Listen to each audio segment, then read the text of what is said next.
Aaron HaKohen, in this week's Parsha, is commanded by the Rabbi Shalom to tell his children that in the very same place and the same time that they bring the Korban Oila, the burnt offering, they should also bring the Korban Chatos. Now the Yerushalmi asks a question, and he says, why is that so? These are two totally different Korbanos, with two different objectives. Why do they have to be brought at the same time and also at the same place? And the Yerushalmi answers a fascinating idea, something so important to our lives.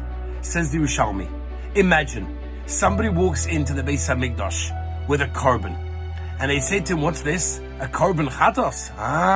What did you do? What happened? That's embarrassing. This way, says the Yerushalmi, when he walks into the Beis HaMikdash, he goes straight to the place, and it's at the same time that they actually brought the korban oila. And therefore, it spares him the need to be able to excuse himself and to explain to everybody what he's doing, because it's not clear that he's even bringing a korban chatos. It may look like he's bringing a korban oila. That's the message, says the Yerushalmi. A very important message. Rabbi Zalman Meltzer, one of the Gedolei Hador, was once walking home from yeshiva with all his talmidim, and they were escorting the Rebbe home.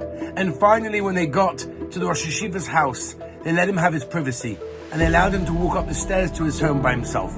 And they watched. He got to the top of the stairs. He stopped for a moment, turned around, and came back down. And they said, Rebbe, what happened? Do you not have the key? Are you not able to get inside? And he said, no. I got to the top of the stairs, and I noticed that the non-Jewish cleaner was there. And she was inside the house, and she was humming to herself. Imagine the embarrassment. If I would have walked in at that exact moment, she would have been so embarrassed. In order to spare her the embarrassment, I decided I'll come back in a few minutes when she's finished. That's the sensitivity that the Torah tells us in this week's Parsha that we have to have for anyone. To spare anyone embarrassment. It's such an important thing. Have an amazing Shabbos. To listen to more by Rabbi Avi Wiesenfeld, visit